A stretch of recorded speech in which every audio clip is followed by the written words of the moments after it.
To introduce Micah. Are you ready, Andrew? Yeah, we're recording. All right, cool.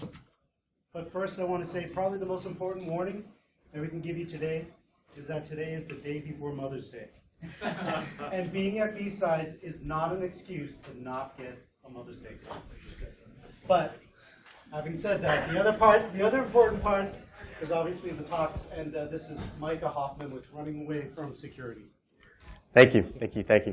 And I appreciate all of you coming in right after lunch to this talk. It should be a fun, lighthearted talk, nothing too deep after lunch. First, the bio about me, you probably might have read it already. I am a penetration tester. I lead a team of pen testers for a contracting firm, for a large consulting company. I'm a member of the Nova Hacker in Northern Virginia hackerspace. Really cool, great bunch of people there. I also work on several open source projects from the pwnwiki.io page, which is all about post-exploitation of systems once you get compromised, and Recon-ng, which we'll see a little bit later. So what I'd like to do is make this a little interactive, since we are right after lunch and tending to nod off a little, since there were no Red Bulls out there I saw.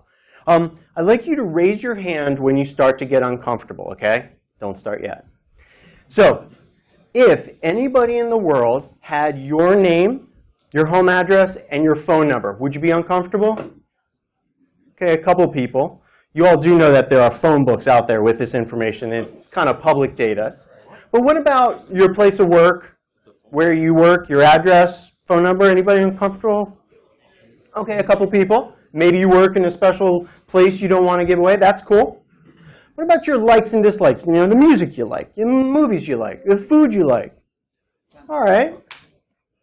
How about your daily thoughts? This is what I'm thinking about this. If you've ever been on Twitter or some of these other sites, that's a lot of people do this. But what about pictures of your kids and your pets? Yeah, there's a lot more hands going up. How about this? Videos and pictures of the inside of your house. Now that's starting to get creepy, right? But that's what we're finding on the internet these days. And if you look in certain places, that's what you see. So when we log into sites, when I go to a website and I type in my username and password and I upload some data there, let's just think generically. I expect that that website will protect it and make other people have to log into that site to gain access to my data. And only if I provide my consent. Right? I don't want them just sharing out my data to anybody in the world, be for their profit or for some other reason. I want them to keep my data safe. But many times on the internet nowadays, we find that our data gets disclosed, either through some kind of business case or through some kind of accident. So let's take a look at the couple ways that data can be disclosed on the internet. And the first is the company decides, hey, I got a significant amount of data. Maybe I have some debt. Maybe I'm going bankrupt. Maybe it's just a new changing business plan, but I'm going to sell that data. Valid. We may not like it, but as we heard from the keynote, you know, when we give away our rights in these EULAs and other things, the terms of services, we leave the room for this to be possible. Okay? Another way, somebody steals our data. Now this is something that we see and hear in the media constantly, over and over again. Some site got SQL injected and hundreds of thousands or millions of records were stolen. Credit cards were stolen, what have you. This is very common. One of the ones that we're going to dive into a little bit further today is the leakage of data. This is many times by accident, by some company not protecting the information that I think should be protected, or through some misconfiguration of a site. Okay, let me give you an example, all right? So a while ago, I went out with one of my friends on a bicycle ride. That's not the bicycle ride we went out on, although that would have been cool. But we went on a bicycle ride, and the day after we got back, she sent me a link, and she said, hey, listen, you know, I uploaded all of our data to Strava. It's this really cool site. Check out our ride. Here it is, and you just click on the link because, well, that's what we do as people. So I clicked on the link, and it came up with this ride. I was like, well, this is really cool. That is exactly where we rode. It's, you know, on a Google Maps thing, and it tells how far we went. This is really neat. But then I looked at the URL. And I was like, wait a second, that URL is just an integer, right? Now I see some of you have smiles on your faces because you're thinking what I thought, right? Which is what? change the number, increment or decrement the number. So I went to Strava and I incremented the number. I started at 100,000 and went to 100,001. And sure enough, I got 2 different rides. It's like, wow, well, that's not great, because if I can do that, then somebody else can do that, right? Moreover, inside the source code of the page, it shows that not only can you do this with activities, but it leaks information about the athletes that actually did the ride or the run or the walk. So you can do the exact same thing with the athletes. And here we've got 1, 2, 3, 4, 5, 6 on the left, and that's Zach. And 1, 2, 3, 4, 5, 7 is Eric. I thought, wow, this is not great. This is out on the internet. This data should be protected, right? So I dove into the source code of the page. I'm not going to bore you with it, but I'll highlight a couple of the different sections I thought was important. For instance, in the source code of the page for a Strava ride, we have activity ID number, a serialized number, that's an integer, that tells about that ride. Awesome sauce. We have what type of a ride it was, what the athlete ID was, a serialized number, and then we have the athlete's name, Phil Corrick in this case. What their gender was, because the world needs to know that. The latitude, longitude, altitude, and distance of the ride. Now we start getting in that creepy type of zone, right, where people know where I am. But we've got lots of location-based services, right, Foursquare and other stuff that tell people where we are. Not such a big deal here. But I thought it was significant enough to let Strava know. I said, hey, I'm not that creepy guy on the internet. I'm not going to exploit this. I'm a security person, and I want to let you know that there's a problem. You're leaking out hundreds of millions of records of your customers' data. And I sent this off to gave him a suggestion. I said, here's how you can fix it. Just make it alphanumeric, make it non-guessable, make it non-serialized number. Because I thought that I could make a difference. Yeah. So Strava sent me back something that said, Mr. Hoffman, we really appreciate your email. By the way, Strava is a social network. You know that, right? And so all this stuff, it should be out there. So we're OK with the way it is. And I was like, well, OK. You sure about that? Now, would you have any problem if I did a talk on this? Getting permission. And the guy wrote back, he said, no, thanks for checking. Of course, you can do a talk on this. That's fine. You know, people can find this information out anyway. Go for it. I was like, OK, game on. Game on. So let's talk a little bit about this. So again, going back to the page, just taking a random page, and we look at the source code. Now, the source code, we've already seen this slide. The idea was, I can't say, John Doe, I want to see all of your rides. What I could do is make hundreds of thousands of requests to the site, download a significant number of rides, and then hope that I see multiple athlete runs, rides, or other things within that data, and then analyze it. So, using a tool called Burp Suite, which is a standard web application pen tester tool, I went ahead and took the web call for activity number 80,001. Now, you could have done this, I could have done this with Python, Perl, PHP, whatever scripting language you wanted to do. In Burp, it makes it really easy. I say, hey, I want to substitute that 80,001 with 80,000, and I want you to pick a random number between 80,000 and 240 million. Because guess what? There's 240 million of these activities that people have uploaded to the site. All right, and I only wanted to take 200,000 in this run. But I did this 4 times, which is 800,000. So what I can also do is I can pull out each of those little sections of athlete ID, what they describe their run as, how far it was, where it was. And we do that using this grep extract until it looks something like this and says, OK, the first one I'm going to pull out the athlete ID, then their name, then their gender, etc. When you actually make the calls and pull it back and put it into Excel, which is a great data analysis tool, Microsoft, sorry. When in Microsoft's building. So we have, this is what it looks like, OK? Now, at this point, I got pretty excited because I had good data. I had hundreds of thousands of these records that had everything from the hike, run, walk, cycle number to what type of activity it was. I even had information, you see where it says profile there, a description from the user as to what type of activity this was. We'll see that later. So I started thinking about what evil things could somebody do. Somebody, not me, but somebody else. What could they do? I was thinking, well, if I have a significant number of rides, walks, runs, something like that, I could probably find some patterns. You know, if somebody commutes to work, they probably commute from work to home. And maybe they do that across multiple days. And so maybe I could find out where somebody lived, where they worked. Because on the Strava page, it gives you a nice little Google map of where you started and where it stopped. Or I could have pulled the lat longs from the actual source code.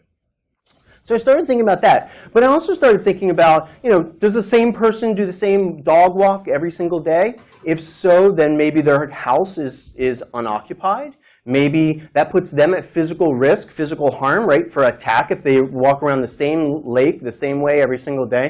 So I started thinking about how what's on this site could make people vulnerable. And I wanted to see, you know, well, could I take what's inherently cyber and map that to kind of a physical person, a real person, a person's life? Because in some of the sites, as we'll see, you only get the first name of a person. Well, that's not a lot to go on if you're trying to find out this person in general. But there's some open source intelligence stuff we'll get to where I'll talk to you about that. And then I said, well, let me just see what's in the data. Let's just see what the data says about these rides and walks and other things. So let's take a step back and talk about open source intelligence, or OSINT, or OSINT. OSINT is essentially stuff that we do every day. We just put a fancy name to it. It's essentially going out on the internet and searching for something. Usually it's targeted. I want to search about this company, and I want to find out information about what it's buying and selling, what its shareholders think, because I want to create a profile of it to see if it fits in my stock portfolio. Hey, I've started dating somebody, and I want to see if this person is really who they say they are. So we do this stuff automatically. The important thing about open source intelligence is the analysis of it. It's not accumulating data. Anybody can do a Google search, but you ever done a Google search for like John Doe? I have. And the amount of stuff that comes back is just huge. So we need those other bits of information about somebody. Their gender, where they live, where they ride their bike, in order to find out more detailed information. Strava helps out with that.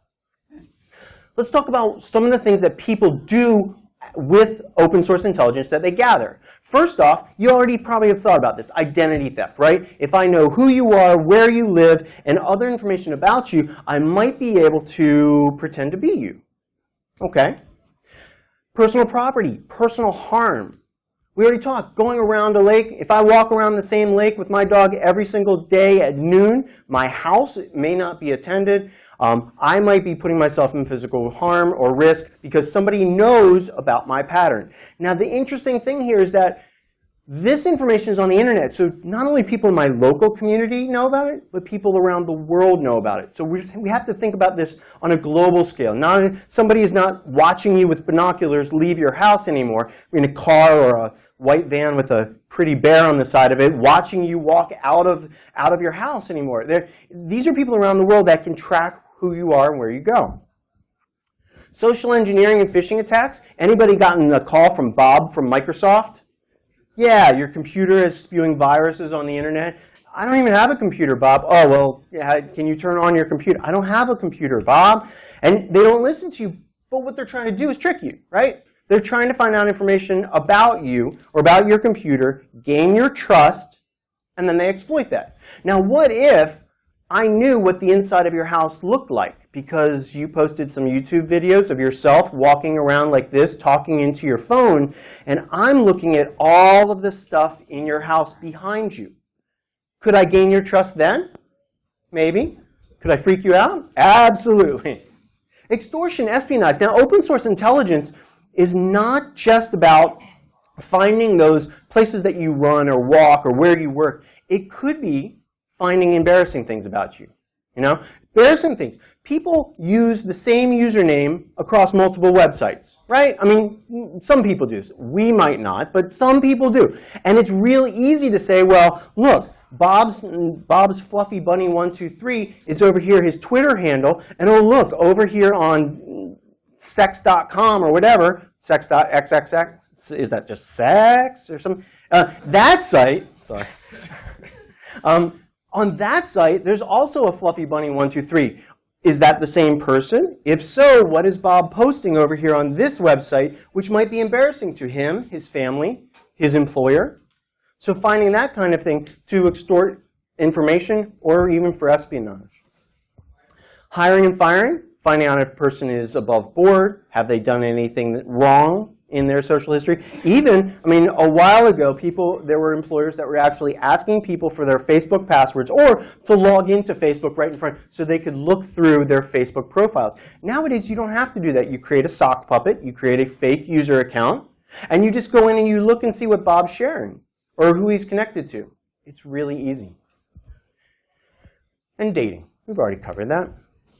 So let's take those questions and see where we go with them, all right? So the first question I asked was, could we find repeated events from a single user in the Strava data? And the reality is, yeah, we just Google it. And sure enough, we see here, and that's the neat part about this. When I found this in Google, I was like, wait a second, I'm not the first person to think of this. Google's doing this for me, right? What do I need an Excel spreadsheet for? I've got Google. So Google's already found that Andrew Hamilton in Springvale, Australia uses Strava, and these are his rides. I also found Aaron and other people. And what we find is, remember that description field where it says commute to work? I could organize this by commute to work and find all these people's rides. And you can see here that Alex H. has several rides. Aaron Turner has several rides. With multiple sources of data, we can now be more sure that this is the ride from his home to his work, or his work to his home. And with those multiple points, we can be more reliable, and the data is more reliable. So this is what it looks like for Aaron. He lives in Sydney, Australia. Strava is an international site. You can see that this is activity number 214 million something, something, something. And this data is very typical, okay?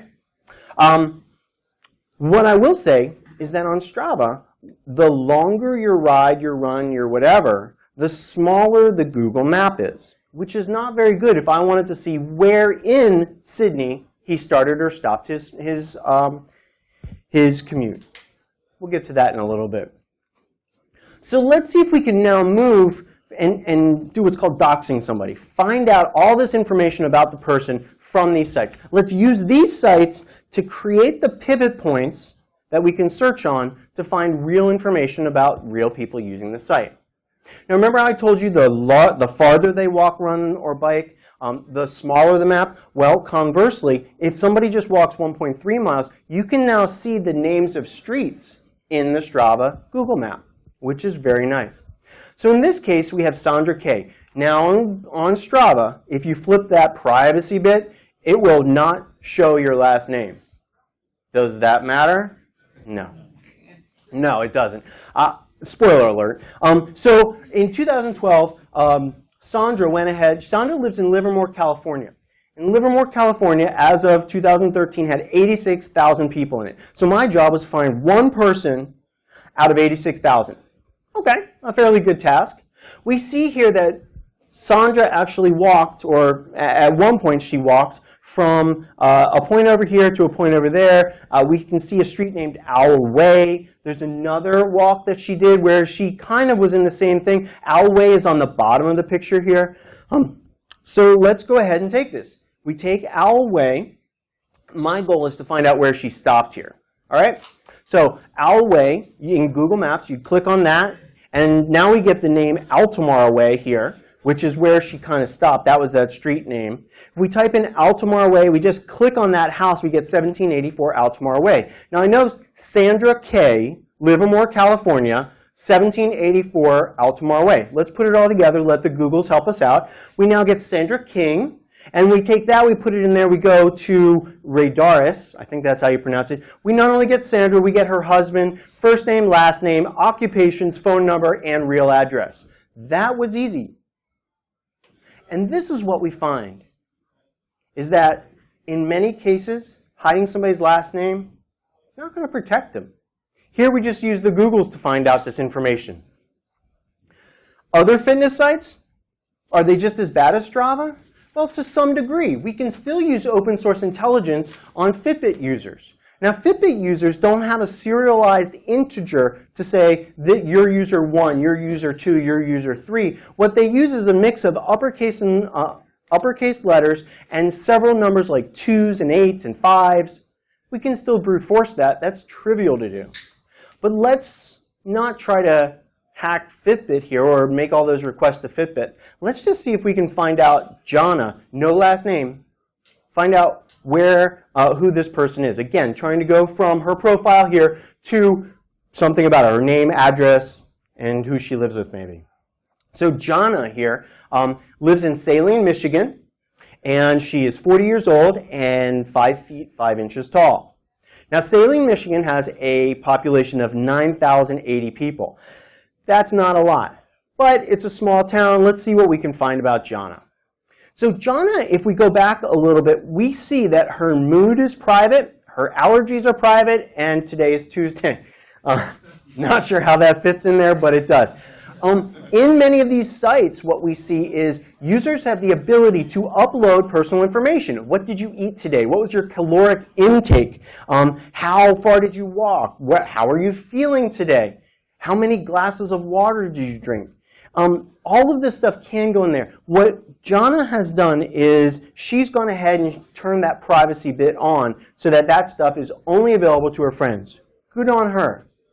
But you know what? She does give us pieces to go off of. We have her face.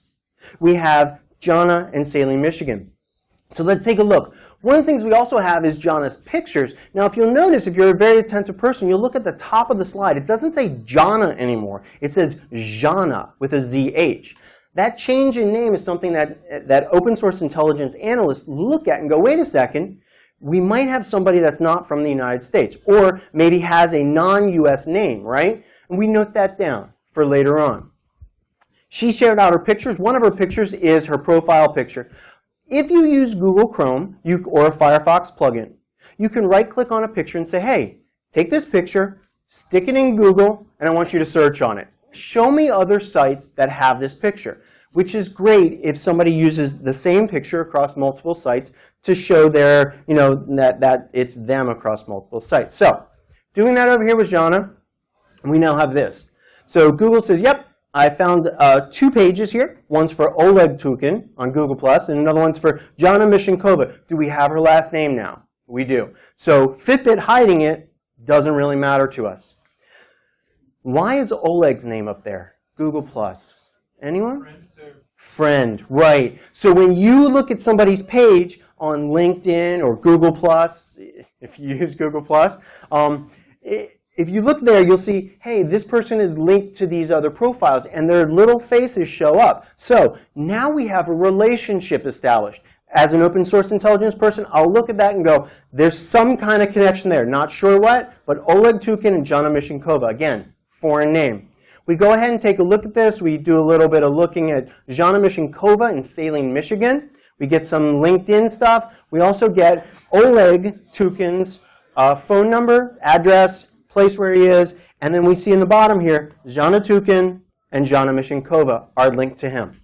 So we can probably at this point safely say these people are married, living together, or they have some kind of relationship, and that's where they live.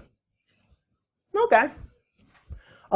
Other sites like Garmin, they do the similar thing. Each site has a different set of privacy policies and privacy settings that you can throw. Fitbit, from my experience, and I'm not promoting them or anything, they had the most granular ones that were the bestest.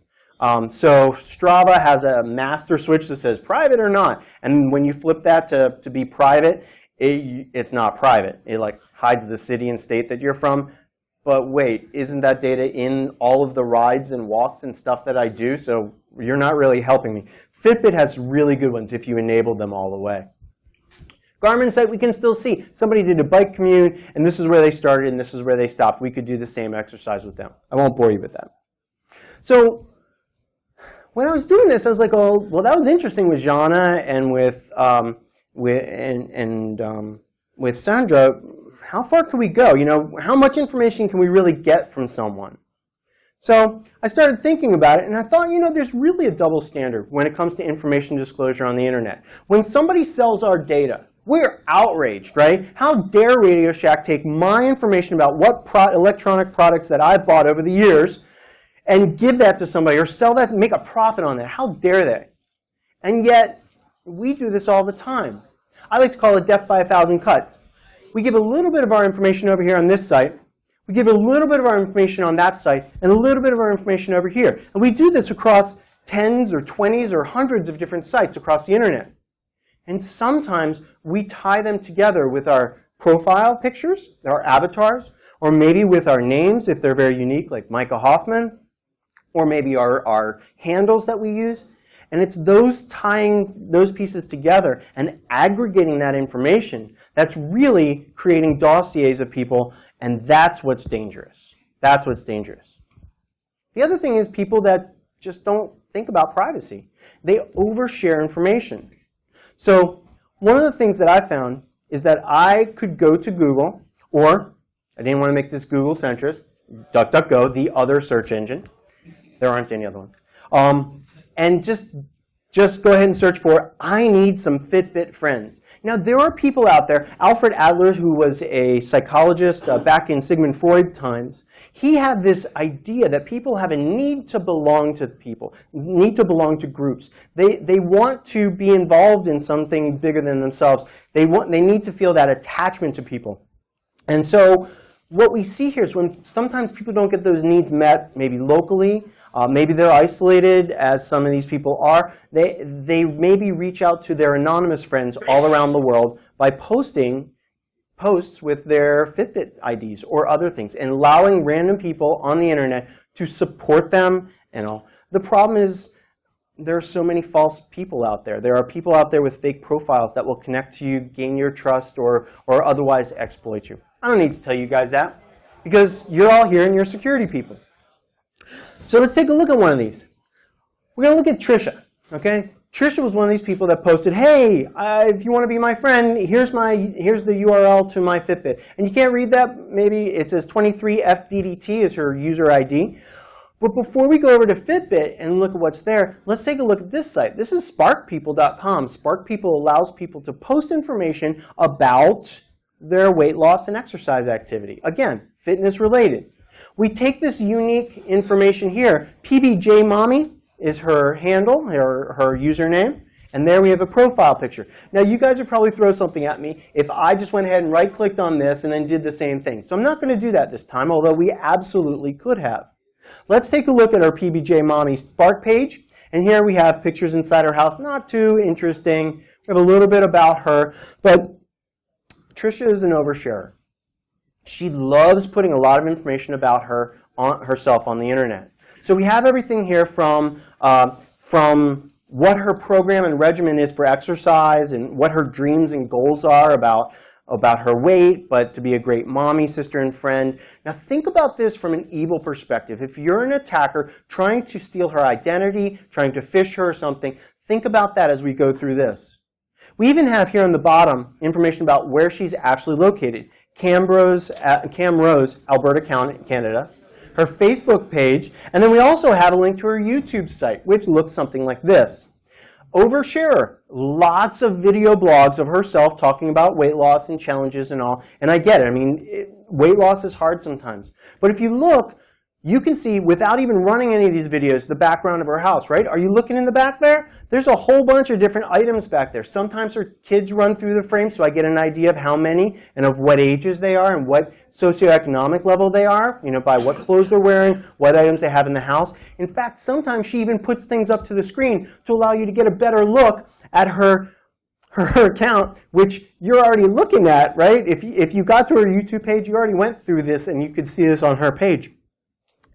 But here we have the cell phone carrier, Rogers, that she uses. Could an attacker, hi, I'm calling from Rogers regarding your account. Yeah, there seems to be a problem with billing. We're going to need a little bit more information. You're gaining her trust, right? Oh, I see that you have a Samsung whatever. She's giving us that information to attack her.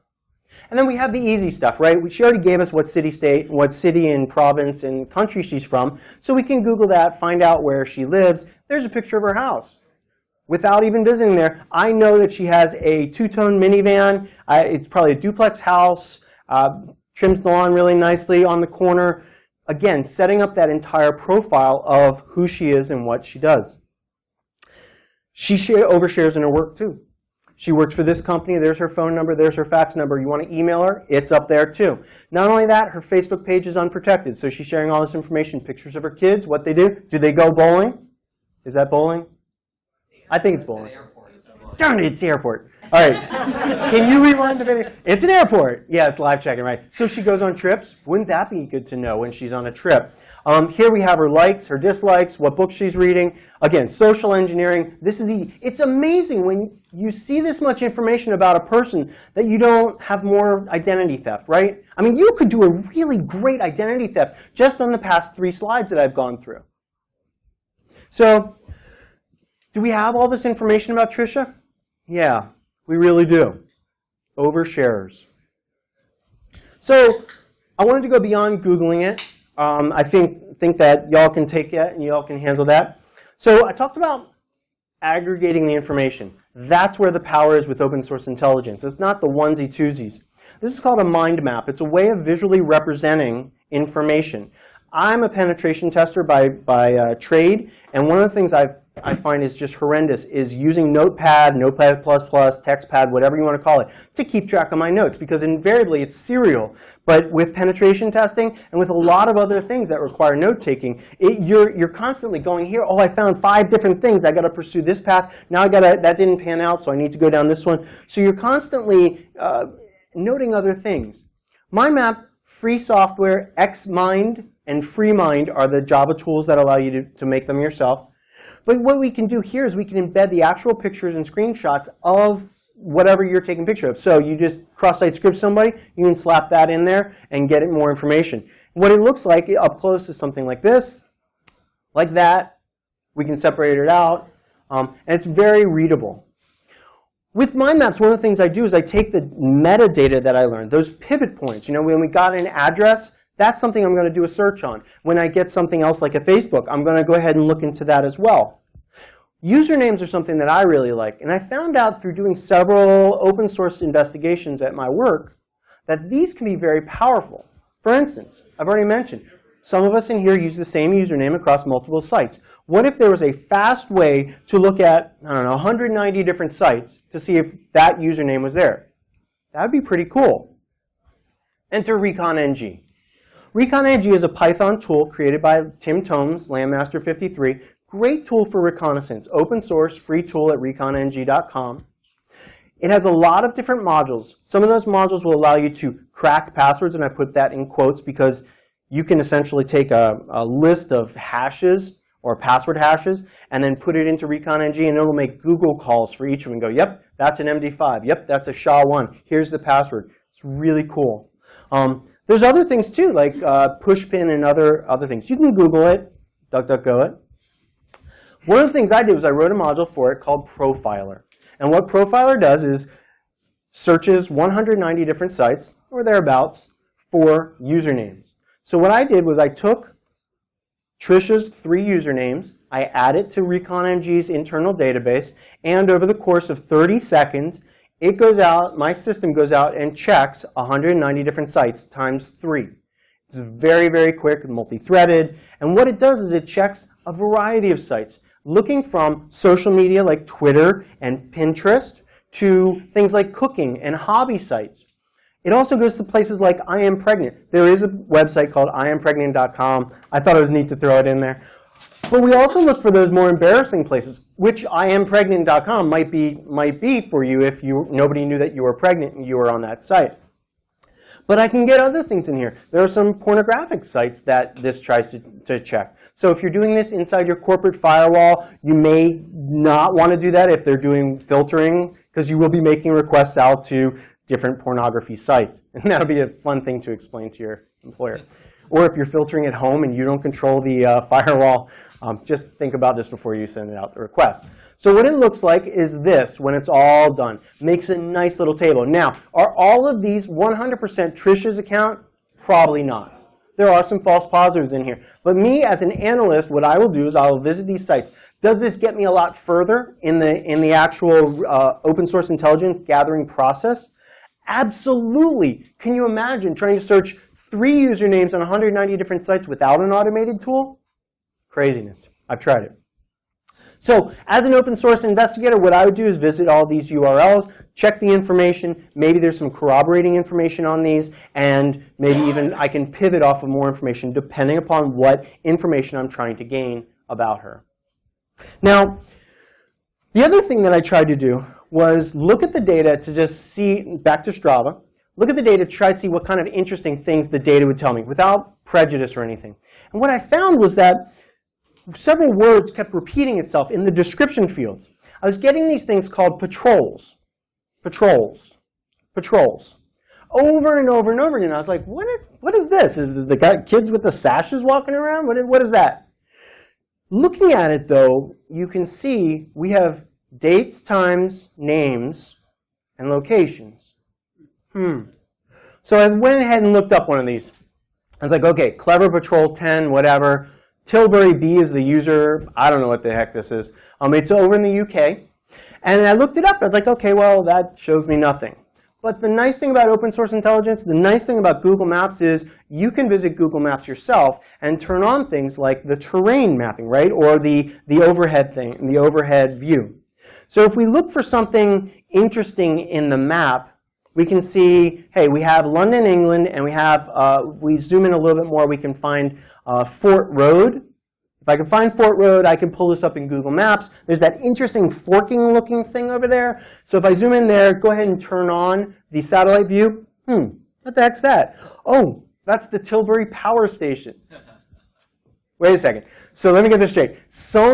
Somebody out there has thought it's a great business model to track their security guards if they're doing their actual walks and patrols by the security guards downloading an app on their phone, uploading this information to Strava. Strava's not protecting it, as we've already seen, and anybody in the world can now pull up when Bob, Dick, or Harry walk the perimeter, where they walk, what time they walk, and what their names are. That's awesome. So I was like, well, wait, is there other things? Barking Sub. Well, okay, Barking Sub, that makes sense. This is the Ripple Nature Preserve right here. Here we have the names of the people. Now, think evilly here. If I have the names of the security guards that are walking around a known perimeter, could I not approach the security guards and pretend to know them? Pretend to be from corporate? Pretend to whatever? Absolutely. Could I do other things? Sure.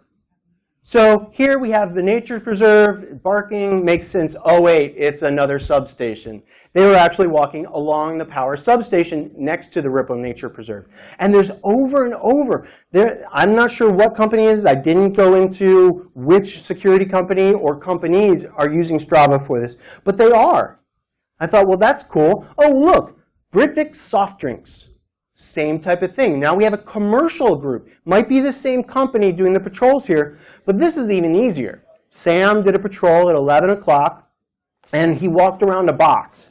Now this is over in Brentwood, England, and here's Chelmsford Cemetery. Can we Google this? Absolutely. Chelmsford Cemetery in Brentwood, UK. There it is. Oh, look, there's a big boxy building right there. And when we look at it, it's the Britvic soft drink company. Now, from a remote location, can I see that there's a chain link fence there? It's probably about 7 feet tall with barbed wire on it? Absolutely. Do I get more information about what's there? Yeah, there's so many other places we could take this if we were evil and wanted to physically case this joint without even leaving the comfort of our homes. So we now come to the unexplainable things. So remember those descriptions. Those are descriptions of the rides, the runs, whatever, are things that people get to enter. So I was looking through the data, and I saw this one. Ben Safran in Connecticut did a birdless bird hunt. Now, I'm not an expert on this. I do like hiking. I haven't ever been hunting, but if you go for a birdless bird hunt, isn't that just a walk? And then I can't even explain what this one is. I have no idea what that is. The only thing I can think of is that after going 92.6 miles with a suffer score of 232, whatever that is, he was hallucinating, and he was like, "Hey, I like to talk about volleyball." I don't know. So yeah, it was pretty interesting stuff there. So coming back to you all in this room and your families. Now, open source open source intelligence gathering doesn't necessarily focus on a one person, but we also focus on the people around you. Many, many times I find when I do something when I look up an information security professional, that person's Facebook profile is tightened down, security privacy settings tightened down. I can't really find that much about them. So what do? I look at their spouse. Absolutely. Spouse, the relationships, sometimes the marriages. You can Google that stuff. It's all public record. So-and-so married so-and-so on what date. You find out what their spouse is and look at their profiles. 8 times out of 10, no, let's say 85% of the time. I'll just make up numbers. 85% of the time, it works 100% of the time. It's because what do the spouses do? They take pictures of you doing things. If I get into your accounts, I'm getting what you're seeing. Okay, that might be important. If I want information about you, I'll go to the people that you love who are taking pictures of you interacting with your kids on the beach and wherever. So think about what your families are presenting. Could we make a profile of your families? Is this information already out there in little pieces around the internet about you, your wife, your mom, your whomever? And if it is, does it matter to you? It really is a personal choice. If you're an oversharer, I'm not judging you. Okay, I am. But I'm not trying to judge you. I would contend that nobody needs that much information about me. And so I wish I had something that was a magic wand that could say, and download my tool and it'll scrub everything from everywhere, but I can't do that. This is a purely manual thing, both to gather and analyze the data and also to remove it from the internet if you need to. So if you're interested in Recon-ng, the profile module, what I just did, go to my blog there. I have how to use it step by step out there. There's other stuff on my blog too. And with that, I thank you. Are there any questions that you have? Yes, sir. Recon-ng look at pastebin? Does Recon-ng look at pastebin? So the way that Recon-ng works is that Recon-ng has a bunch of modules. Tim Tomes writes some of them. He's the maintainer of the software. And then anybody in the world, like myself, can create a module to do something, whether it's look at pastebin for a certain amount of information and parse it in a certain way. So I don't think it does, but it could if you would write the module. Going after, right? Yeah. Absolutely. There's a lot of dumps up there. Site that gets dumped. Yep. What it does, what Recon-ng does have is ties into, so the modules I write for Recon-ng access free open source intelligence. They don't require API keys. They don't require you to pay money to get the information, because I like getting free stuff, and I know that you do too. What Tim has done is he has done that for a lot of tools, but also he's integrated into places like Troy Hunt's Have I Been Pwned website, which is a great website. You go to that website, you enter in your email address, and Troy's website says, I have a record of somebody with your email address in that compromise, and it'll actually set up an alerting service for you too. Have I been pwned? And Tim does have a way of interfacing with that, but there's an API and there's money. Other questions? Yes, sir? Can you go back a slide? Can I go back a slide? Absolutely. No, okay. Oh, you want to take a picture of that? Yeah. Okay. Cool. Yes, ma'am. Is there a reason why all the people you went into depth were women?